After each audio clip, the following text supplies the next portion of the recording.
Halo semuanya. Baik, di sini saya akan menjelaskan reformasi yang terjadi di Indonesia. Apakah kamu tahu apa itu reformasi? Baik, sebelumnya saya akan menjelaskannya.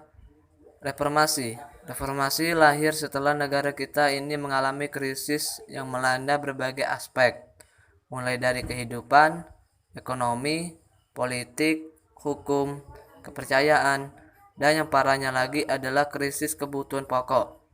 Karena pada masa Orde Baru itu Indonesia mengalami krisis yang cukup parah. Akhirnya muncullah gerakan-gerakan mahasiswa dan masyarakat lainnya yang meminta Presiden Soeharto untuk turun dari jabatan. Saya akan menjelaskan terjadinya reformasi Indonesia. Yang pertama yaitu pada bulan Mei 1999, ribuan mahasiswa berdemonstrasi menuntut mundurnya Soeharto. Dan pada tanggal 13 sampai tanggal 14 Mei 1998, di Jakarta dan sekitarnya terjadi kerusuhan massal dan penjarahan sehingga masyarakat mengalami kelumpuhan. Pada tanggal 19 Mei 1999, mahasiswa dari berbagai kampus dan daerah menduduki gedung MPR atau DPR. Lanjut pada tanggal 20 Mei 1998, Presiden Soeharto membentuk Dewan Reformasi. Demonstrasi mahasiswa bertambah gencar, menuntut beberapa hal masuk dalam agenda reformasi. Dan pada tanggal 21 Mei 1998, Presiden Soeharto akhirnya mundur dari jabatan sebagai Presiden Republik Indonesia di hadapan Ketua Mahkamah Agung. Maka disinilah terjadinya reformasi. Kemudian setelah Soeharto mundur, jabatan presiden diserahkan kepada wakilnya yaitu B.J. Habibie. Hal tersebut dilakukan berdasarkan pasal 8 Undang-Undang Dasar 1945. Setelah naiknya Habibie sebagai presiden, kondisi politik dan ekonomi pun kian berubah. Proses dan penerapan demokrasi di Indonesia mulai membaik. Presiden dipilih berdasarkan pemilu dalam skala 5 tahun sekali, dan semua masyarakat memiliki hak untuk memilih. Kehidupan politik dan ekonomi pada masa reformasi. 1. Pemerintahan B.J. Habibie.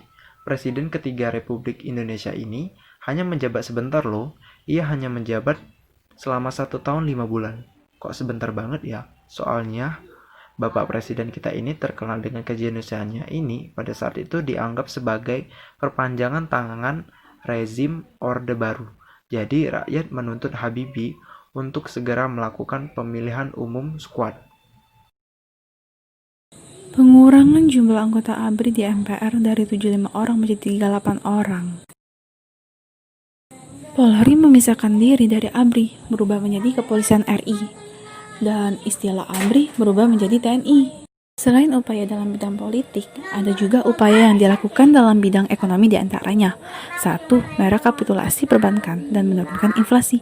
2. Merekonstruksi perekonomian nasional. 3. Melikuidasi bank-bank bermasalah. 4. Membentuk Badan Penyihatan Perbankan Nasional. 5. Menaikkan nilai tukar rupiah terhadap dolar AS hingga di bawah Rp10.000. 6. Mengesahkan Undang-Undang Nomor 5 Tahun 1999 tentang larangan praktik monopoli atau persaingan tidak sehat. 7. Mengesahkan Undang-Undang Nomor 8 Tahun 1999 tentang perlindungan konsumen. Kalian tahu kan kalau Gus Dur adalah Presiden RI keempat? Tahu dong tentunya. Nah, Gus Dur menjabat mulai dari tahun 1999 sampai 2001. Terpilihnya Gus Dur sebagai presiden tidak terlepas loh dari peranan EPR yang saat itu menolak laporan pertanggungjawaban dari Presiden B.J. Habibie. Dan akhirnya Gus Dur terpilih menjadi presiden melalui dukungan partai-partai Islam yang menjadi poros tengah. Sedangkan wakilnya dimenangkan oleh Megawati Soekarno Putri. Kemudian dilantik pada tanggal 21 Oktober 1999. Setelah menjabat, pemerintahan Gus Dur mengeluarkan beberapa kebijakan politik. Beberapa di antaranya adalah 1. Membubarkan Departemen Sosial dan Departemen Penerangan. Baru 1 bulan menjabat sebagai presiden, Gus Dur langsung merombak tatanan birokrasi pemerintah dengan membubarkan Departemen Sosial dan Departemen Penerangan. Karena Departemen Penerangan ini dianggap mengganggu kebebasan pers dan Departemen Sosial dianggap sebagai sarang korupsi. Yang kedua, menyetujui pergantian nama Irian Jaya. Pada tanggal 30 Desember 1999, Gus Dur mengatakan akan mengganti Irian Jaya menjadi Papua.